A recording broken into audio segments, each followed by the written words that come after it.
श्री गणेशाय नमः, श्री सरस्वती नमः, श्री गुरुभ्यो नमः। भगवती जगदम्बा के पावन कृपाशीर्वाद से नवरात्रि महापर्व के निमित्त हम भगवती जगदम्बा के देवी महात्म्य दुर्गा सप्तशती ज्ञान यज्ञ के में हम सम्मिलित होने जा रहे हैं, इसका शुभारंभ कर रहे हैं। भगवती जगदम्बा की उपासना यह जीवों का परम कल्याण करने वाली, जीव को जो भी कुछ आवश्यक है वो सब कुछ प्रदान करने वाली ऐसी उपासना है। भगवती जगदम्बा की भक्ति यह जीवों को कभी भी एकांगी नहीं रहने देती, उनका जीवन परिपूर्ण बनाती है। परिपूर्ण जीवन की व्याख्या क्या होती है जी? परिपूर्ण जीवन की व्याख्या होती है कि उस जीवन में प्राकृतिक सुख भी रहे और परमार्थिक आनंद भी रहे। सामान्य भाषा में कहना हो तो जहां पे भुक्ति भी है और जहां पे मुक्ति भी है, ऐसा जीवन परिपूर्ण माना जाता है। भगवती जगदम्बा की उपासना इस प्रकार से परिपूर्णता की ओर जीव को ले जाती है, जीव का जीवन परिपूर्ण करती है। यह जगदम्बा की उपासना की विशेषता।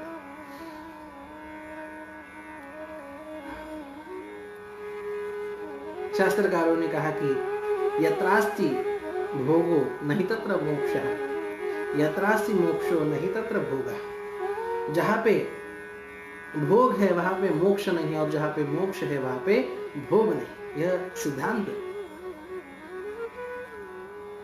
जैसे संतों ने भी कहा कि जहां राम तहाँ काम नहीं, जहां काम तहाँ राम। जहां पे कामनाएं हैं वहां पे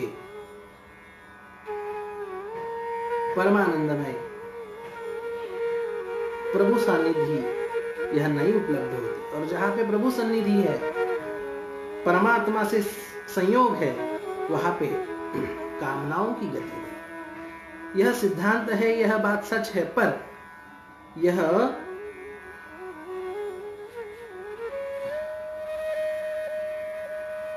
सिद्धांत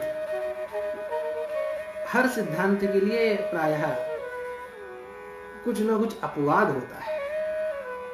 भगवती जगदम्बा की उपासना भी इसी अपवाद रूप की उपासना है, जो कि आपको एक ही समय भुक्ति और मुक्ति दोनों प्रदान करने का सामर्थ्य रखती है। वह उपासना भगवती जगदम्बा की उपासना है।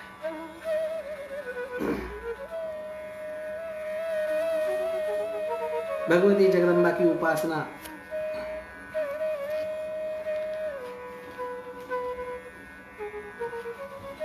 जीवन में सब प्रकार का सामर्थ्य अर्जित करने हेतु उपयोगी है। सर्वविध सामर्थ्य यदि अर्जित करना है तो भगवती जगदम्बा की उपासना के सिवा कोई दूसरा अमोघ साधन प्रायः प्राप्त होना दुष्प्राप्य है। अपना जीवन सशक्त हो, सभी आयामों से सशक्त हो, इसलिए उस सामर्थ्य की प्राप्ति के लिए आपको जीवन में कुछ भी बनना है, आपको जीवन में कुछ भी अर्जित करना है, उसके लिए जो शक्ति सामर्थ्य आवश्यक है, वह शक्ति, वह सामर्थ्य जगदम्बा की उपासना मनुष्यों को देती है। जगदम्बा की उपासना और एक महत्वपूर्ण जो है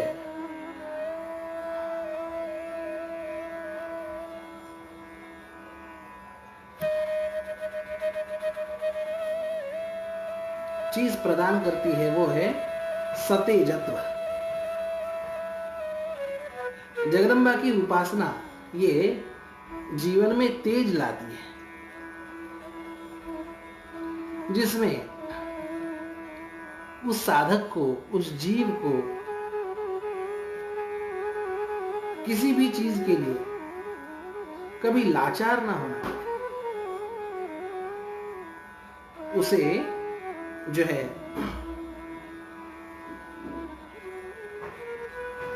उसके जीवन में एक अलग तेज रहे, एक अलग निखार रहे। इसलिए भगवती जगदम्बा की उपासना यह बहुत आवश्यक है। अपने शास्त्रकारों ने कहा कि जिनका जीवन निस्तेज दिखाई देता है, उनके जीवन में पक्की बात मान लेना कि जगदम्बा के उपासना का अभाव है। फिर वो इस जन्म में उपासना नहीं की हो या पूर्व जन्मों में भगवती जगदम्बा के किसी भी स्वरूप की भगवती जगदम्बा की उपासना जिनसी नहीं हुई है, वो इस जन्म में निश्चित निस्तेज होते हैं। उदाहरण के लिए कहते हैं कि जो हम आज दीन दुखी दुबले इस प्रकार के लोग देखते हैं, या अंध हो, पंगु हो, दिव्यांग हो, विकलांग, जो भी कहना चाहे, इस प्रकार के लोग हम देखते हैं, तो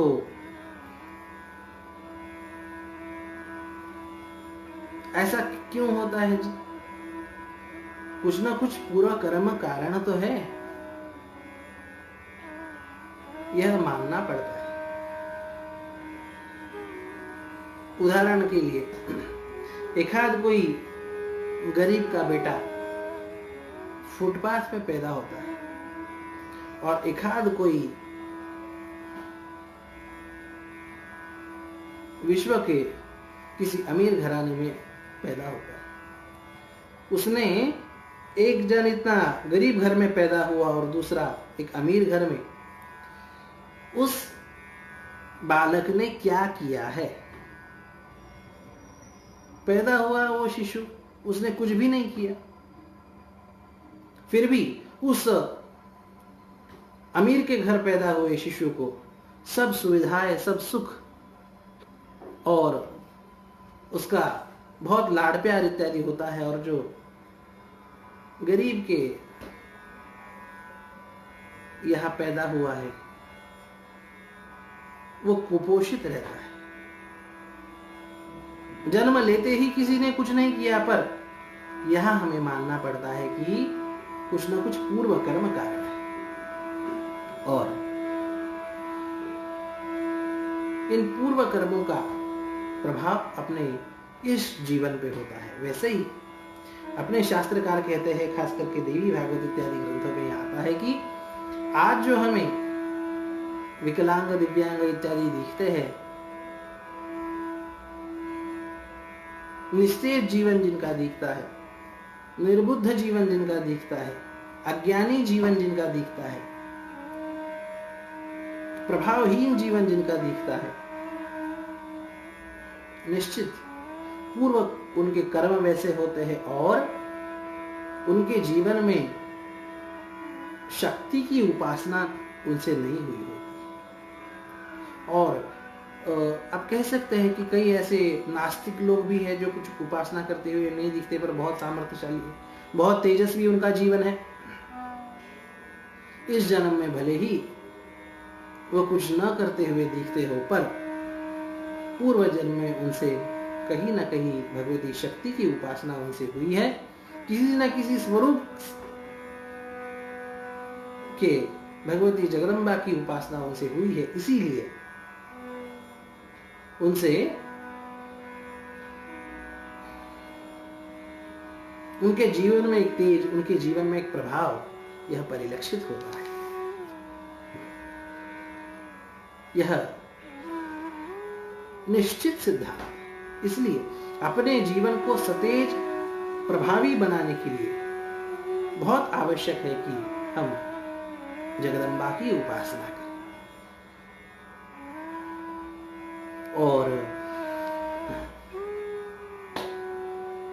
जगदम्बा की उपासना करने से क्या क्या प्राप्त होता है?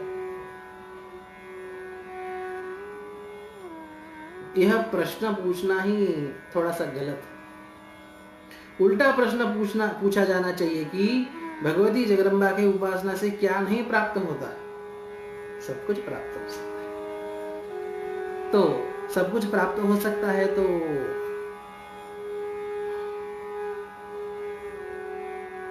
इतना ही बताएंगे कि मुख्य चीजें क्या प्राप्त होती है। सबसे पहले भगवती जगदम्बा की उपासना से, भक्ति से ऐश्वर्य प्राप्त होता है, सौभाग्य प्राप्त होता है। जहां जाएंगे वहां भाग्य खुलेगा।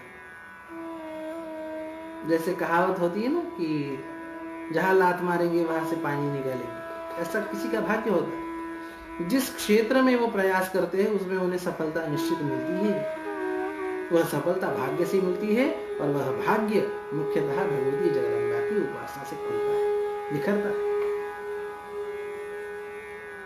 भगवती जगदम्बा की उपासना से आरोग्य प्राप्त होता है, सभी विविध प्रकार की संपत्तियां प्राप्त होती है,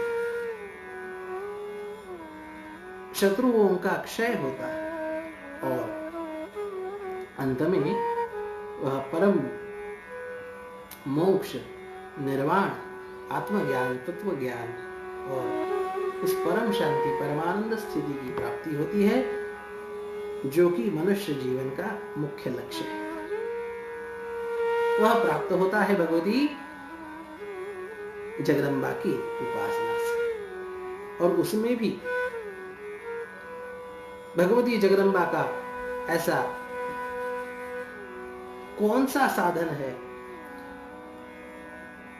जो कि आसेतु हिमाचल, कश्मीर से लेके कन्याकुमारी तक सर्व प्रसिद्ध है? वह साधन है श्री दुर्गा सप्तशती का अनुष्ठान। विविध प्रांतों के, विविध राज्यों के, विविध क्षेत्रों के अपने अपने अलग अलग जो है परंपराएं होती है, अलग अलग पूजा पद्धति होती है, अलग अलग आराधना पद्धतियां होती है, पर संपूर्ण भारत में प्रचलित इस प्रकार से यदि कोई उपासना पद्धति, साधन पद्धति यदि है भगवती जगदम्बा की, तो वह है दुर्गा सप्तशती का अनुष्ठान। और ऐसी दुर्गा सप्तशती का अनुष्ठान, ऐसे दुर्गा सप्तशती का पाठ, यह भारत में सर्वदूर होता है। पर हमारे शास्त्रकारों ने, हमारे पूर्वाचार्यों ने इस बात पे बहुत जोर दिया कि पाठ होना, यह तो मूल पाठ होना, यह तो बहुत उत्तम बात है ही, पर उसके साथ साथ अधिक महत्वपूर्ण है कि उस ग्रंथ में, दुर्गा सप्तशती में, आप किसी भी ग्रंथ में यह नियम लगा सकते हैं। दुर्गा सप्तशती का पाठ हो या भागवत का पाठ हो या गीता का पाठ हो, श्रीमद् भगवद गीता का, किसी भी ग्रंथ के लिए यह नियम आप समझ सकते हैं कि उसके पाठ के साथ साथ उस ग्रंथ का सिद्धांत समझना यह बहुत आवश्यक है। उस ग्रंथ का आशय समझना, उस ग्रंथ का भावार्थ समझना, उस ग्रंथ का लक्ष्यार्थ समझना, उस ग्रंथ का गूढ़ार्थ समझना, यह बहुत आवश्यक है। उसके बिना हम जीवन भर भले ही उस ग्रंथ का स्थूल रूप से पाठ करते रहे, पर उसका वास्तविक जो फल मिलना चाहिए वह मिलते हुए दिखता नहीं। क्यों? क्योंकि उसका सिद्धांत समझा नहीं है। इसलिए चाहे भगवत गीता हो या श्रीमद् भागवत हो या दुर्गा सप्तशती हो या देवी भागवत हो, कोई भी ग्रंथ हो, उसके पाठ के साथ साथ उसे समझना यह बहुत आवश्यक है। यहां तक कि हमारे शास्त्रकारों ने अर्थ को न जानते हुए किए गए पाठ को अधम पाठक कहा, ऐसे पाठकर्ता को। अनर्थज्ञोल्प कंठश्च षडेते पाठकाधमाः, अधम पाठक, इस प्रकार से कहा। कहने का तात्पर्य कि अर्थबोध यह बहुत आवश्यक है। आजकल कई कर्म होते हैं, कई अनुष्ठान होते हैं और बड़े बड़े अनुष्ठान इत्यादि होते हैं, पर उनका जो जैसा फल शास्त्र में कहा है वैसा फल दिखता नहीं। क्या कारण है जी? उसका मुख्य कारण यह भी है कि चाहे मंत्र जाप हो, चाहे ग्रंथ पाठ हो, उनका अर्थ समझ के उनका पाठ नहीं किया जाता। लाखों में एक आध कोई जानकार हो, वह अर्थ को विचार करते हुए उसका पाठ करता है। कई जजमान यह बड़े बड़े अनुष्ठान आयोजित करते हैं। शतचंडी है, सहस्र चंडी है, आयुध चंडी है, लक्ष्य चंडी है, और इन बड़े बड़े अनुष्ठानों में भी अब शतचंडी में 100 पाठ होते हैं सप्तशती के, सहस्र चंडी में 1000 पाठ होते हैं दुर्गा सप्तशती के, आयुध चंडी में 10,000 पाठ होते हैं सप्तशती के, और लक्ष्य चंडी में 1,00,000 पाठ होते हैं दुर्गा सप्तशती के। इतने बड़े बड़े अनुष्ठान होते हैं, पर कलिकाल की महिमा कहीं पर भी सप्तशती के अर्थ का विवेचन यह नहीं होता, जो कि बहुत आवश्यक है। जिसे समझे बिना उस ग्रंथ का, उस अनुष्ठान का परिपूर्ण फल जिस प्रकार से शास्त्रों ने कहा है उस प्रकार से प्राप्त नहीं होता। हम सप्तशती के श्लोकों से हवन करते हैं तो पाठ के बाद में दशांश हवन जो होता है, वहां पर भी यह बात कही गई कि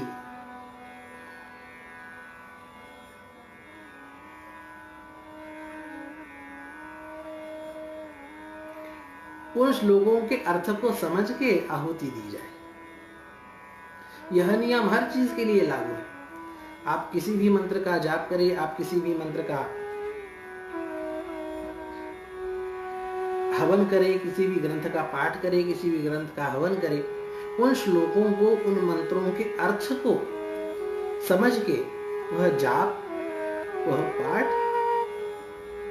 या वह हवन होना चाहिए, और तभी जाके परिपूर्ण फल प्राप्त होता है। जो ज्ञान करोड़ों अरबों खर्च करके भी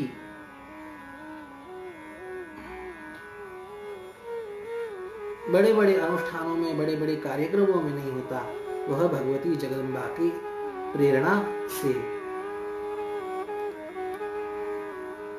आपको घर बैठे इस नवरात्रि के पावन पर्व में प्राप्त होने जा रहा है। यह बड़ी भाग्य की बात है।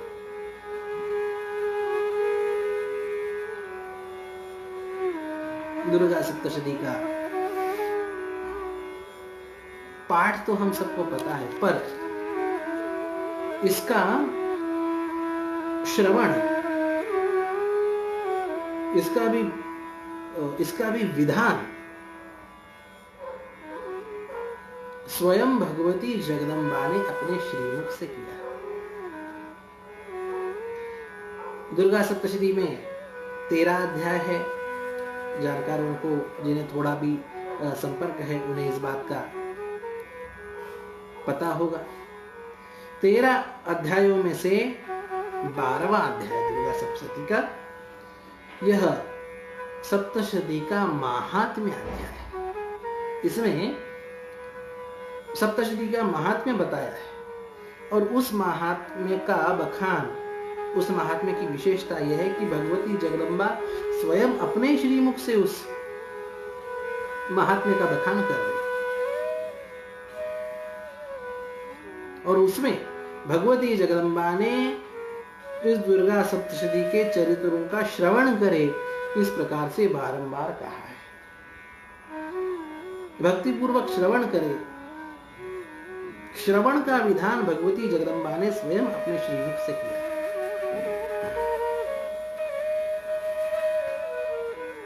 भगवती जगदम्बा कहती है कि 12वें अध्याय में अपने श्रीमुख से, श्रोष्यन्ति चैव ये भक्त्या मम माहात्म्यमुत्तमम् न तेषां दुष्कृतं किंचित् दुष्कृतोत्थान चापदः। जो मेरे इस दिव्य चरित्रों को सुनता है, उसके दुष्कृत नष्ट हो जाते हैं,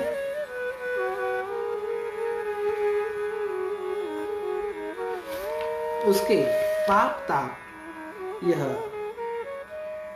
नष्ट हो जाता है। भगवती जगदम्बा कहती है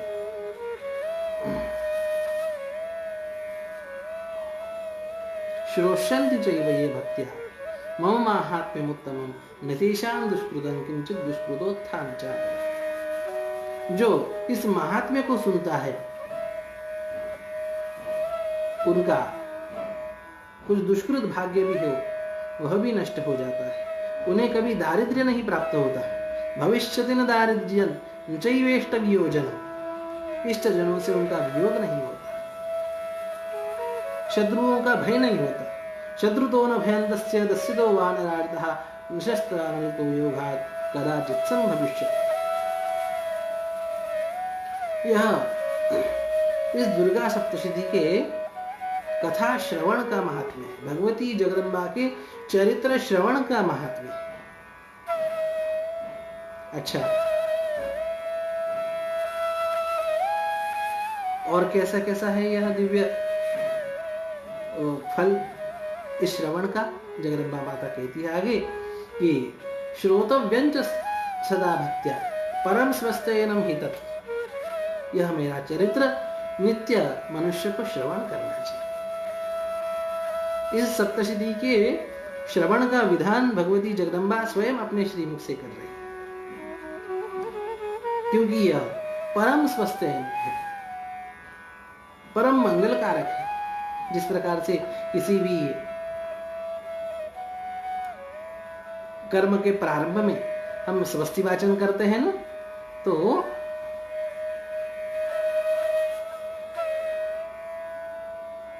स्वस्ति वाचन में मंगल मंत्रों का पाठ होता है।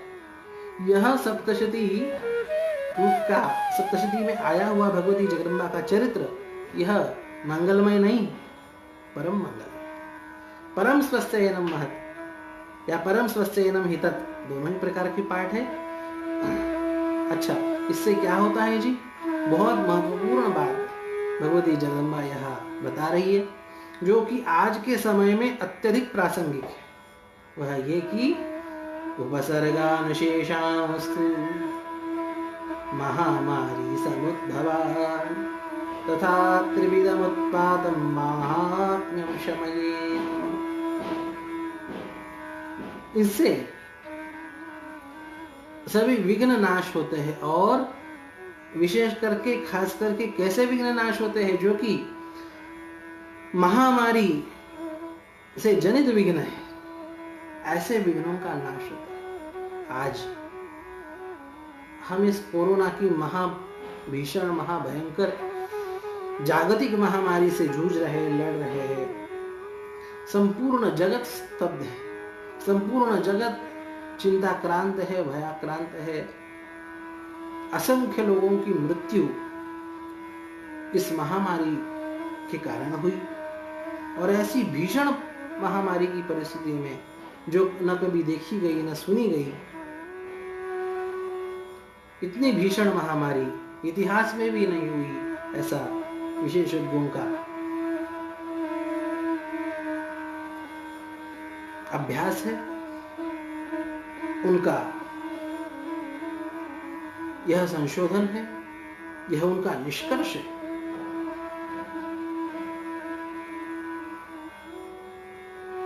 ऐसी महामारी से हम जूझ रहे हैं और भगवती जगदम्बा यह कह रही है कि श्रोतव्यंच सदा भक्त्या परम स्वस्थयनम हितत् उपसर्गान शेषांस्तु महामारी समुद्भवा।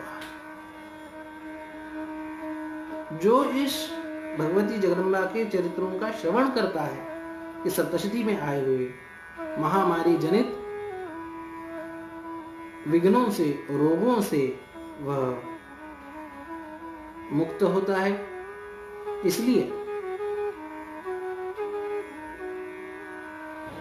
जो कोरोना ग्रस्त है, जो या अन्य किसी भी रोग से ग्रस्त है, उन्हें चाहिए कि वो अब 9 दिन भगवती जगदम्बा के इस दिव्य चरित्र का श्रवण करें, सप्तशती में आए हुए। फिर कहते हैं कि भगवती जगदम्बा आगे कहती है कि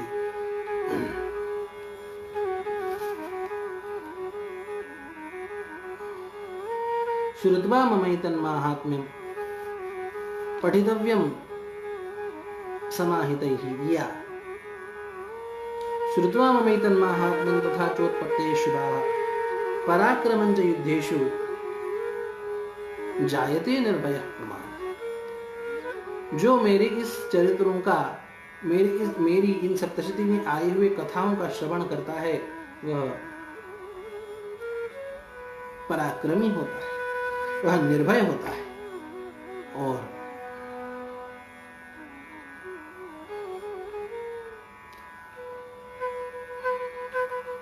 धन धान्यों से समन्वित होता है। तस्याम ममैतन माहात्म्यं श्रुत्वा भक्ति समन्वितः सर्वा बाधा विनिर्मुक्तो धनधान्य सुदान्वितः मनुष्यो मत्प्रसादेन भविष्यति न संशयः श्रुत्वा ममैतन माहात्म्यं तथा चोत्पत्तेः शुभाः पराक्रमञ्च युद्धेषु जायते निर्भयः।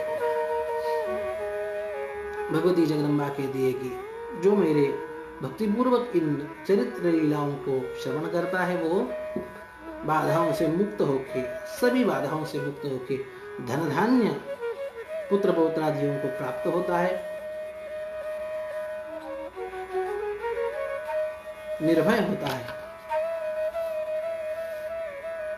यह सभी बातें आज के समय में अत्यधिक प्रासंगिक है। निर्भय होना कितनी बड़ी बात है। जितने लोग रोगों से जा रहे हैं, महामारियों से जा रहे हैं, वैसे ही कई लोग केवल मानसिक भय के कारण उनका जीवन पूर्ण हो रहा है। कहने का तात्पर्य कि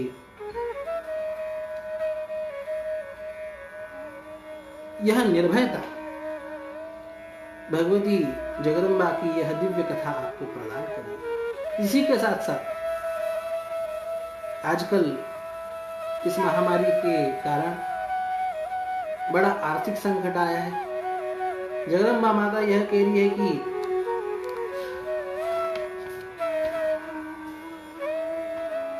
सर्वा बाधा विनिर्मुक्तो धनधान्य सुदान्वितः मनुष्यो मत्प्रसादेन भविष्यति न संशयः। सभी बाधाओं से मुक्त होके धन धान्य से समन्वित आप होंगे। कौन होगा? दस्याम ममैतन माहात्म्यं श्रुत्वा भक्ति समन्वितः। इसके पहले का वचन जो भक्ति पूर्वक श्रवण करेगा वह धन धान्य आदि से समृद्ध होगा, उसे कोई शत्रु इत्यादि होंगे वह शांत होंगे, वह उनका शमन होगा। रिपवः संशयान्ति कल्याणं चोपपद्यते नंदते च कुलं पुंसां माहात्म्यं मम श्रुतवता। उनका संपूर्ण कुल आनंदित होगा।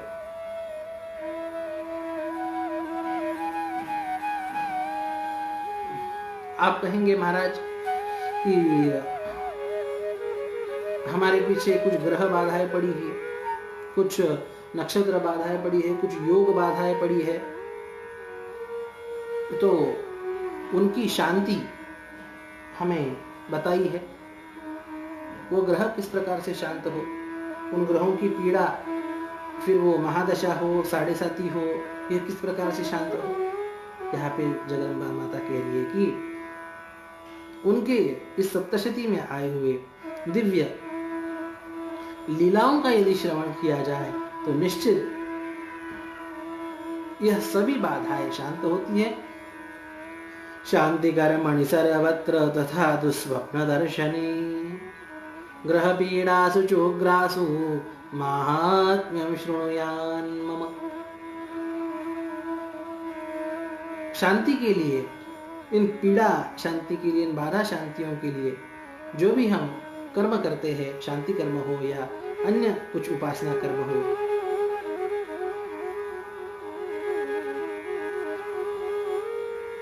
कुछ अशुभ संकेत हमें प्राप्त होते हैं या अशुभ ग्रहों की पीड़ा हमें प्राप्त होती है, वह सब कुछ शांत हो जाएगा। महात्म्यं शृणुयान्, मेरे इस सप्तशती में आए हुए महात्म्य कथा का श्रवण करने से। इस प्रकार जगदम्बा माता बताती है और यह इस कथा का श्रवण करना जगदम्बा माता को कितना प्रिय है, इसका और एक सुंदर वर्णन जगदम्बा माता स्वयं अपने श्रीमुख से बखान करती है। कहती है कि पशुपुष्पार्घ्यधूपैश्च गन्धदीपैस्ततोत्तमैः विप्राणां भोजनैर्होमैः प्रोक्षणीयैरहर्निशम् अन्यैश्च विविधैर्भोगैः प्रदानैर्वत्सरेण या प्रीतिर्मे क्रियते सास्मिन् सकृत्सु चरिते श्रुते। जगदम्बा माता कहती है कि कोई 1 साल तक दिव्य पुष्प, अर्घ्य, धूप, दीप और गंध इत्यादि शास्त्रों में बताए गए दिव्य उपचारों से पूजा करे, ब्राह्मण भोजन कराए, प्राणाम भोजन होम यज्ञ कराए। इस प्रकार से प्रदानैर वत्सरेण या 1 संवत्सर अर्थात 1 वर्ष तक कोई इस प्रकार से जगदम्बा की आराधना करे तो उससे जितनी प्रसन्नता भगवती जगदम्बा को होती है, उतनी प्रसन्नता इस कथा को एक बार सुनने से। सकृत सुचरिते श्रुते, सकृत अर्थात एक बार। कितना महात्म्य इस कथा का है। पर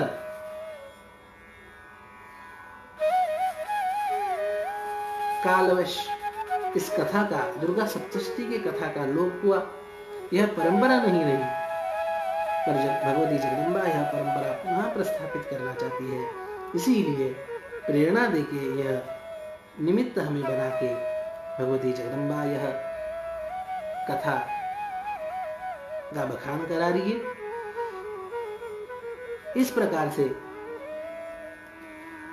बड़ा विस्तृत महात्म्य इस दुर्गा सप्तशती की कथा का है। जितना कहा जाए उतना कम।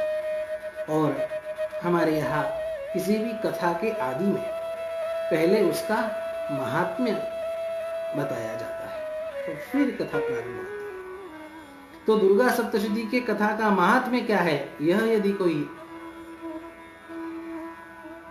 पूछे तो उनके लिए यह कहना है कि दुर्गा सप्तशती का अभी बताया हुआ यह दिव्य महात्म्य है। मनोकामनाएं पूर्ण होती है, बाधाएं निवृत्त होती है और जो भी मन में संकल्प रखते हैं वह संकल्प भी पूर्ण होता है। आपके लिए यह एक बात बता दूं, कोई मन में यह कोई एकाध कोई कामना, कोई सत कामना, सत अर्थात जो दुष्ट कामना न हो, ऐसी कोई एकाध कोई सत कामना आप मन में संकल्प ले और श्रद्धा भक्ति पूर्वक इस नवरात्रि में 9 दिन आप इस कथा का श्रवण करें। जो भी आपसे संभव है आप उपवास करते होंगे तो उपवास करके या एक समय भोजन करके, जैसा भी आपसे संभव हो वैसे आप नियम पूर्वक इस कथा का इस नवरात्रि में 9 दिन तक आप श्रवण करें। इसका प्रभाव आप देखेंगे कि जो भी एक कामना आपने मन में संकल्प लिया है, आपको वह भगवती जगदम्बा की कृपा से निश्चित पूर्ण हुई हुई आपको दिखेगी। यह भगवती जगदम्बा के चरित्र श्रवण का महत्व है। और भगवती जगदम्बा का प्रभाव कलयुग में अत्यधिक है, प्रत्यक्ष है, बहुत जल्दी है। शास्त्रकारों ने कहा कि कलो प्रत्यक्ष चंडिका, कलयुग में भगवती चंडिका का प्रभाव यह प्रत्यक्ष रूप से दृष्टिगोचर होता है। कहने का तात्पर्य कि इस प्रकार का महात्म्य इस दुर्गा सप्तशती कथा का है।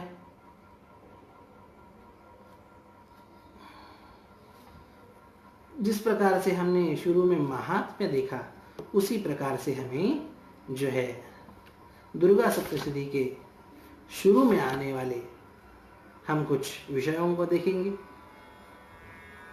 जिन्हें भी दुर्गा सप्तशती के बारे में थोड़ी बहुत जानकारी है, उन्हें इतना तो पता होता है कि दुर्गा सप्तशती के प्रारंभ में कुछ स्तोत्र आते हैं, जैसे कवच है, अर्गला स्तोत्र है, कीलक है, इत्यादि है आते हैं, और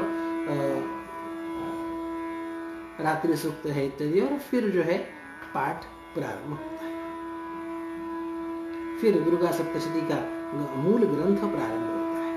तो जो आदि में स्तोत्र आए हैं दुर्गा सप्तशती में, उनका भी हम किंचित अवलोकन करेंगे। सबसे पहले आने वाला स्तोत्र वह है भगवती जगदम्बा का दिव्य कवच।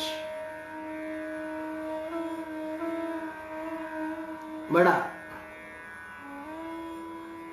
महत्वपूर्ण और बड़ा शक्तिशाली इस प्रकार से यह कवच है। भगवती जगदम्बा को प्रणाम करते हुए हम भी इस कवच का चिंतन प्रारंभ करेंगे। ओम नमः चंडिकायै। मार्कंडेय उवाच। मार्कंडेय जी भगवान ब्रह्मा जी से यह प्रश्न पूछते हैं कि महाराज, ओम यद्गुह्यं परमं लोके सर्वरक्षाकरं नृणां यन्न कस्यचिदाख्यातं तन्मे ब्रूहि पितामह।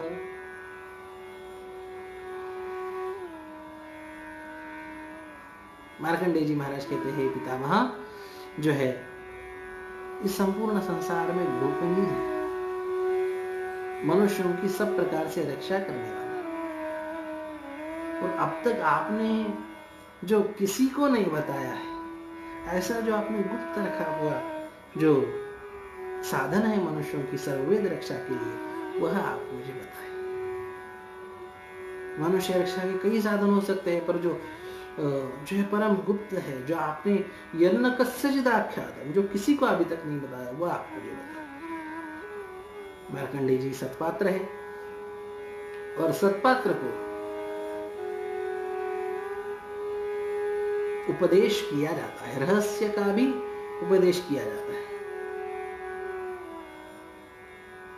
गुरवो गुह्यमप्युत, गुरु लोग, गुरुजन कोई गुप्त रहस्यात्मक सिद्धांत भी है तो भी सुपात्र शिष्यों को बता देते हैं। ब्रह्मा जी कहते हैं कि हाँ, इस प्रकार से सभी जीवों का उपकार करने वाला एक दिव्य साधन है। ब्रह्मोवाच अस्ति गुह्यतमं विप्र सर्वभूतोपकारकम् देव्यास्तु कवचं पुण्यं तच्छृणुष्व महामुने। हाँ, एक बड़ा ही गुप्ततम, गुह्यतम, इस प्रकार से सर्वभूतोपकारक, सर्वजीवोपकारक ऐसा भगवती का एक दिव्य कवच, वो तुम मुझसे सुनो। इस प्रकार कहते हुए भगवान ब्रह्मा जी यह भगवती जगदम्बा के विविध रूपों का वर्णन करते हैं। और उन विविध रूपों के अंतर्गत भगवती जगदम्बा के जो मुख्य 9 रूप है, उन 9 रूपों का वर्णन करते हैं, जो कि कभी न कभी हम सब ने सुने हुए होते हैं।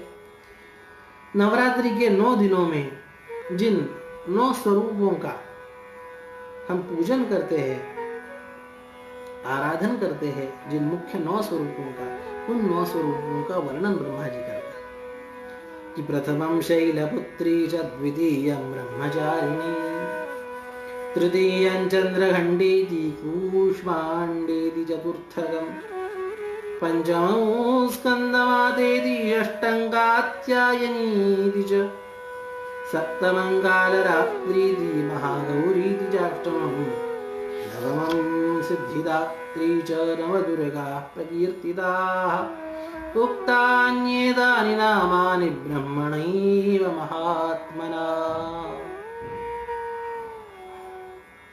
ब्रह्मा जी सर्वप्रथम भगवती जगदम्बा के 9 प्रधान रूपों का उल्लेख करते हैं।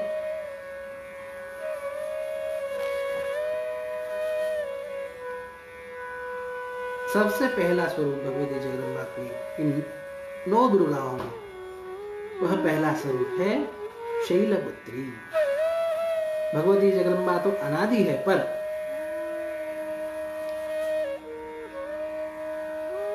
हिमालय के तपस्या से वश होके अपनी भक्त वत्सलता से हिमालय को आशीर्वाद देके उसे वरदान देती है कि मैं तुम्हारे घर पे पुत्री के रूप से जन्म लूंगी। और हिमालय यह पर्वत है, और पर्वत की पुत्री होने के कारण उनका नाम शैलपुत्री है। शैल अर्थात पर्वत, या पर्वत की पुत्री होने के कारण दूसरा नाम उनका पार्वती भी है।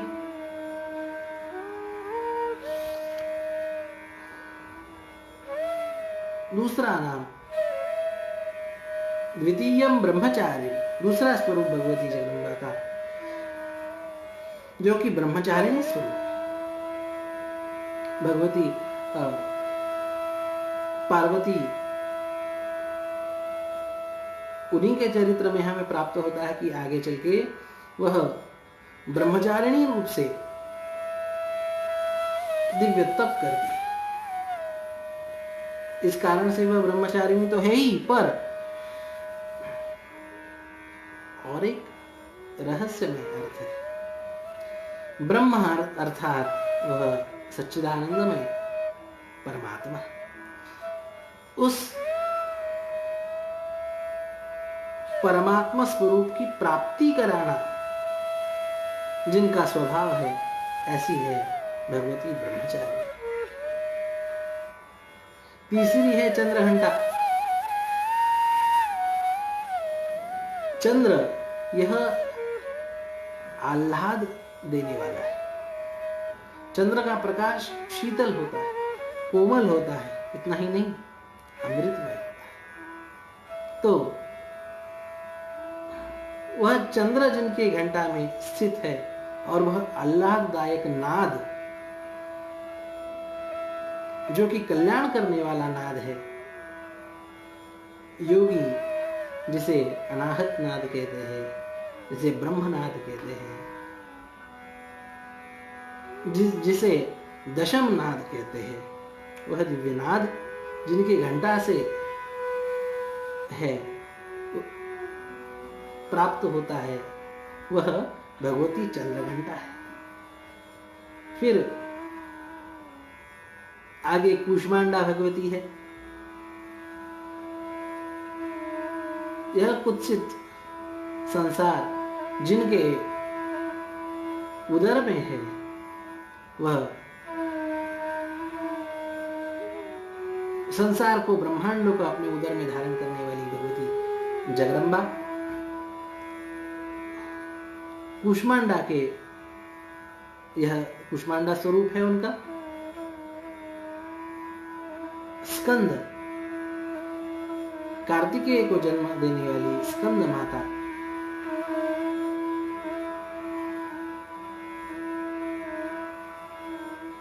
देवताओं का कार्य सिद्ध करने वाली भगवती कात्यायनी, जो कि कात्यायन महर्षि के यहाँ प्रकट हो गई। उनके तपस्या स्वरूप उनका कन्यात्व स्वीकार करती है, पर उनका मूल स्वरूप वह जगदम्बा का ही है। अत्यधिक प्रभावशाली भगवती कात्यायनी का स्वरूप है। गोपियों ने भी भागवत में भगवान श्री कृष्ण की प्राप्ति करने के लिए भगवती कात्यायनी की उपासना की थी, उनसे प्रार्थना की थी, उनका जप किया। कात्यायनी महामाये महायोगिन्यधीश्वरी नंद गोपसुधं देवी पदिं मे कुरुते नमः।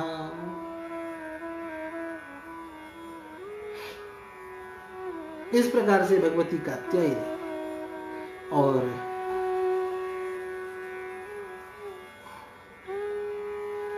आगे कालरात्रि,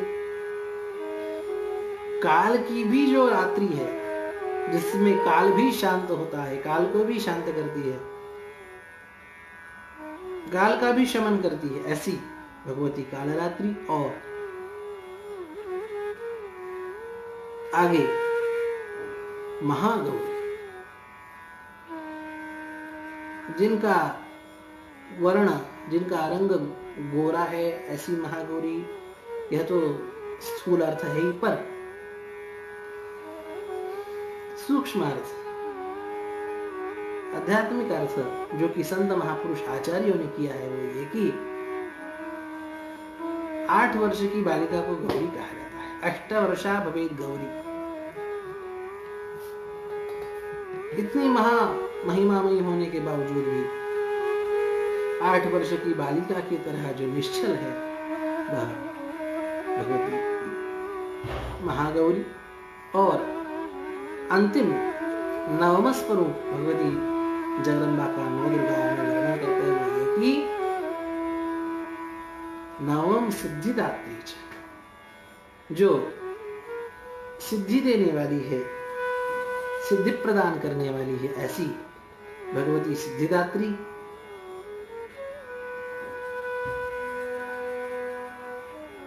सिद्धि देने वाली है मतलब क्या?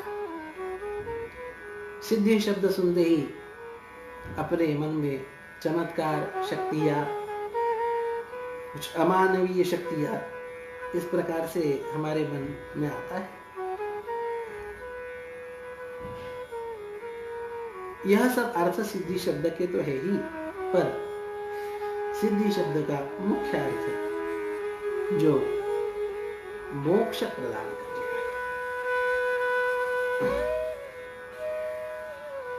भगवती जगदम्बा का ही एक शाक्त परंपरा का दिव्य ग्रंथ है, जिसका नाम त्रिपुरा रहस्य या रत्नभार्गव संवाद है।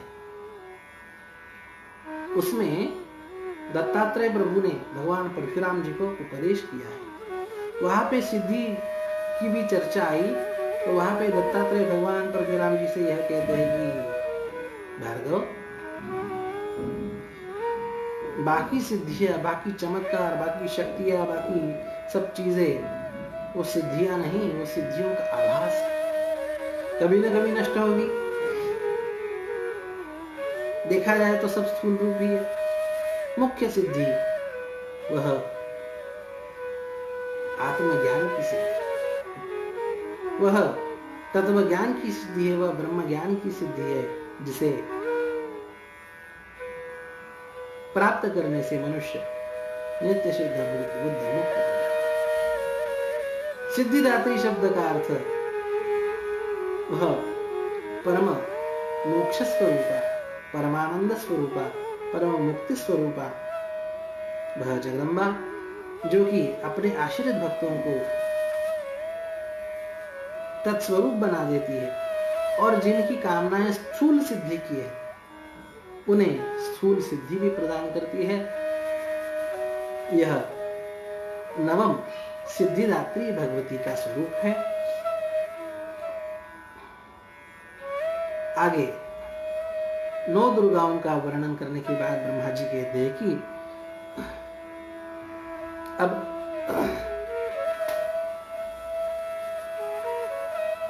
विषय कवच का है। तो कवच किस लिए होता है जी? भय से रक्षा होने के लिए कवच होता है। तो ब्रह्मा जी कहते हैं कि अग्निनादह्यमानस्तु शत्रुमध्ये न तोरणे विषमे दुर्गमे चैव भयार्ता शरणं गताः। कोई किसी भी भय में हो, यदि आर्त भाव से भगवती जगदम्बा का उनकी शरणागति ग्रहण करता है मन ही मन। मनुष्य जब संकट में होता है तो और तो कुछ कर नहीं पाता, पर मन से ही सही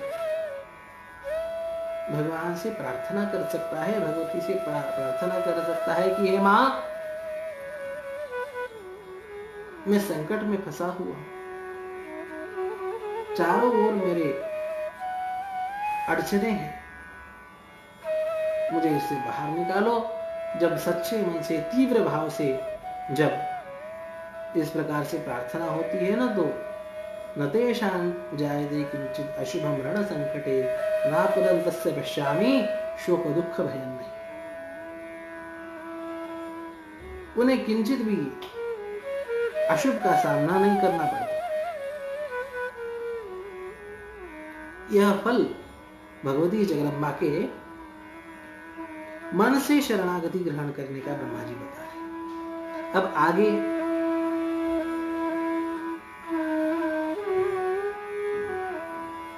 भगवती के विविध स्वरूपों का वर्णन करते हैं। जिस प्रकार से 9 दुर्गा का किया वैसे आगे भी करते हैं कि ऐन्द्री गज समारूढ़ा, वैष्णवी गरुड़ासना, महेश्वरी उषारूढ़ा, कौमारी शिखवाहना। किस भगवती के स्वरूप का क्या क्या वाहन है? ऐन्द्री भगवती जो है वो हाथी पे बैठी हुई है, वैष्णवी भगवती वह गरुड़ पे बैठी हुई है, माहेश्वरी भगवती वृषभ पे बैठी हुई है, नंदी पे बैठी हुई है, भगवती लक्ष्मी कमल पे बैठी हुई है। हर एक का वाहन, आसन इत्यादि बताते हैं। और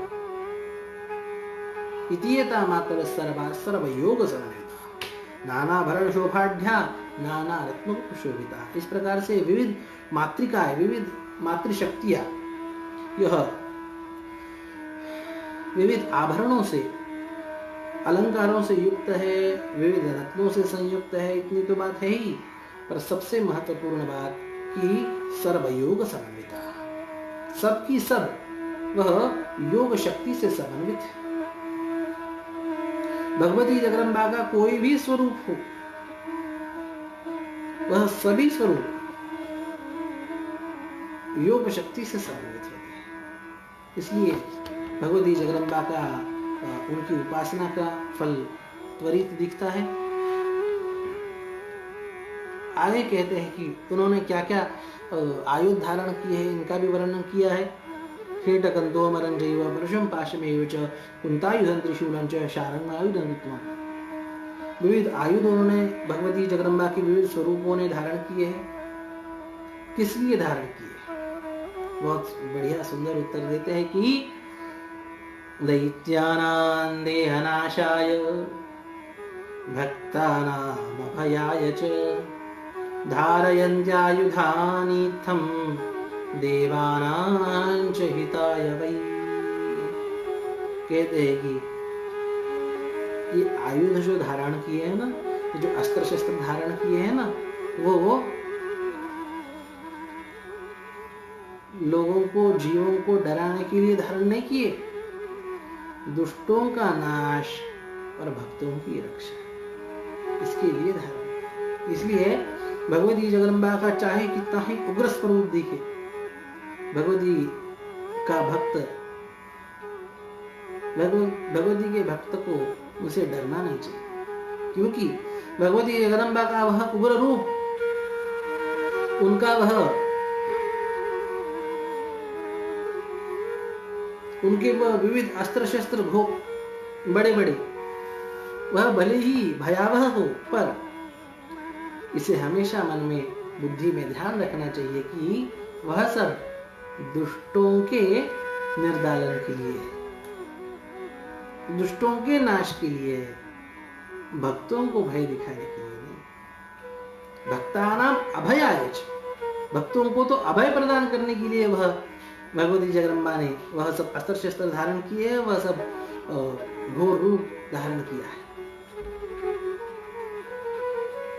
यह देखते हुए तो भक्त को उसके मन में अभय उत्पन्न होना चाहिए कि ऐसी दिव्य शक्ति संपन्न भगवती जगदम्बा, मैं उनके शरणागत हूं, मुझे किस प्रकार का भय। जिस प्रकार से शेरनी जब दहाड़ती है तो वन के सभी पशु डर के मारे इधर उधर भागते हैं, पूरा वन कंपित हो जाता है, पूरे वन में भय छा जाता है। पर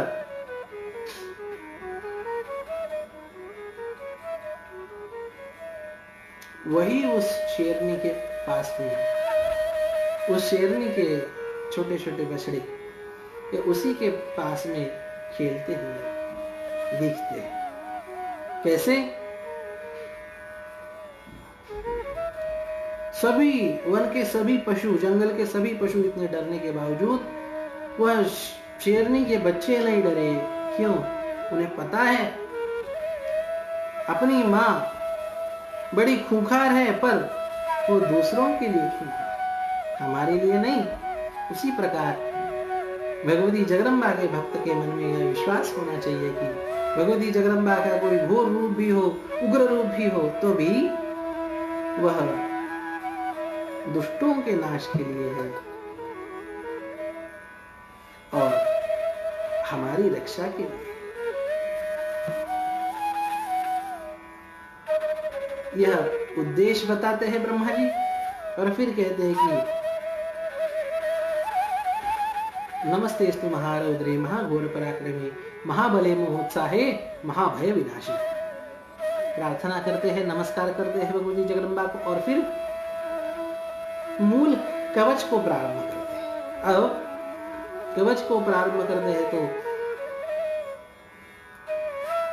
कोई भी कवच, किसी भी कवच का स्वरूप ध्यान में लेना चाहिए। किसी भी देवता का कवच हो, उस कवच में क्या होता है? उस देवता की विविध शक्तियों को, हमारे विविध अंगों की रक्षा के लिए प्रार्थना की जाती है, हमारे विविध सर्वविध रक्षा के लिए प्रार्थना की जाती है। यहाँ तक कि दिशाओं में भी, सभी दिशाओं में भी अपने रक्षा के लिए विविध शक्तियों के उस देवता के प्रार्थना की जाती है। और वैसी ही शुरुआत इस कवच की भी है। सबसे पहले सभी दिशाओं से हमारी रक्षा हो, इस प्रकार से प्रार्थना करते हुए प्रारंभ होता है इस कवच का। प्राच्याम रक्षतु मामैन्द्री आग्नेयामग्निदेवता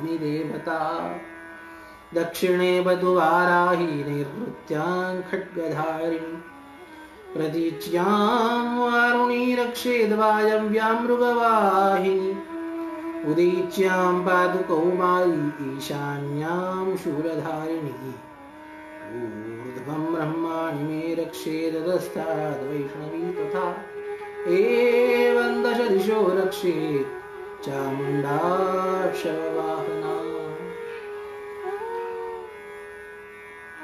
पूर्व दिशा में ऐन्द्री शक्ति हमारी रक्षा करे, अग्नि दिशा में अग्नि देवता की शक्ति हमारी रक्षा करे, दक्षिण दिशा में वाराही शक्ति हमारी रक्षा करे, नैऋत्य दिशा में खड्गधारिणी शक्ति हमारी रक्षा करे, पश्चिम दिशा में वारुणी शक्ति हमारी रक्षा करे, वायव्य दिशा में मृगवाहिनी शक्ति हमारी रक्षा करे, उत्तर दिशा में कौमारी शक्ति हमारी रक्षा करे, ईशान्य दिशा में शूलधारिणी शक्ति हमारी रक्षा करे, ऊपर की ओर ब्रह्माणी शक्ति हमारी रक्षा करे और नीचे की ओर वैष्णवी शक्ति हमारी रक्षा करे। इस प्रकार से विविध शक्तियों को विविध दिशाओं में रक्षा की प्रार्थना की गई।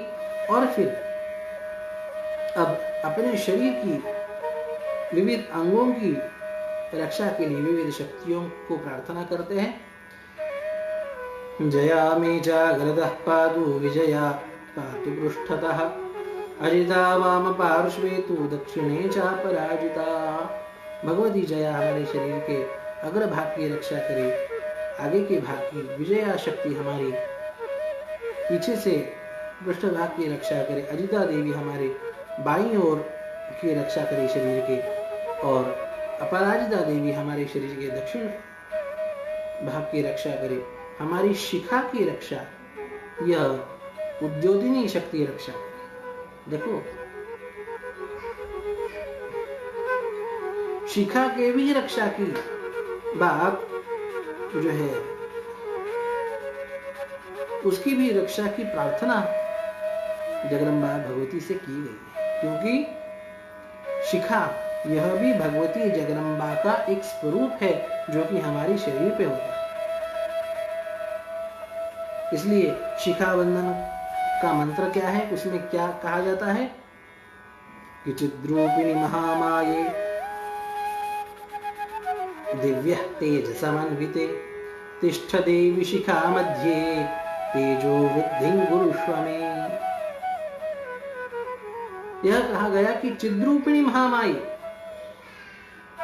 ज्ञान रूपिणी, हे ज्ञान रूपिणी महामाये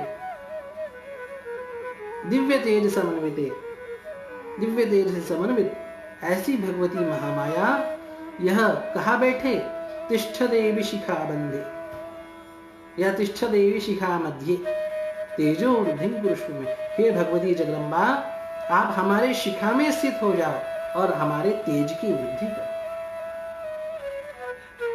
यह शिखा बंधन में प्रार्थना की जाती है भगवती जगदम्बा से। कहने का तात्पर्य कि शिखा हमारी चोटी यह भगवती जगदम्बा का आसन है, हमारे शरीर के ऊपर का आसन है।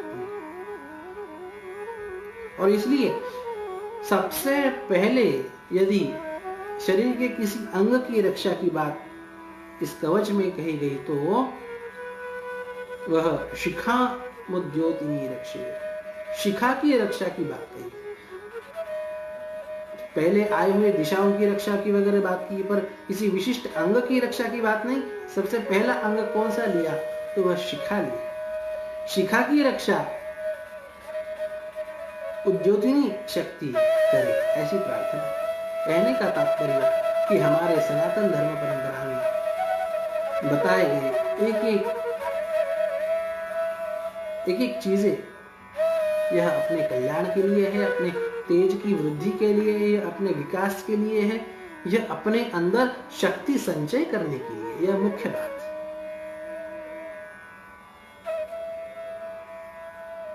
और यदि आधुनिकता के चपेट में आके यदि हम इन चीजों का यदि त्याग कर रहे हैं तो यह अपने अंदर के देवत्व को नष्ट करने की प्रक्रिया हम कर रहे हैं। अब इसमें कहा गया कि शिखा की रक्षा उद्योगिनी शक्ति करे। शिखा बंधन में हम प्रार्थना करते हैं कि तिष्ठ देवी शिखा मध्य, हे भगवती आप हमारे शिखा में स्थित होकर हमारे तेज का वर्धन करो, हमारे तेज को बढ़ाओ। अब शिखा ही नहीं होगी तो देवी कहां पे आके बैठे। तिष्ठ देवी शिखा मध्य, शिखा में देवी का आह्वान किया जाता है। और यदि वैदिक प्रक्रिया में भी 3 बार गायत्री मंत्र बोलते हुए चोटी बांधी जाती है।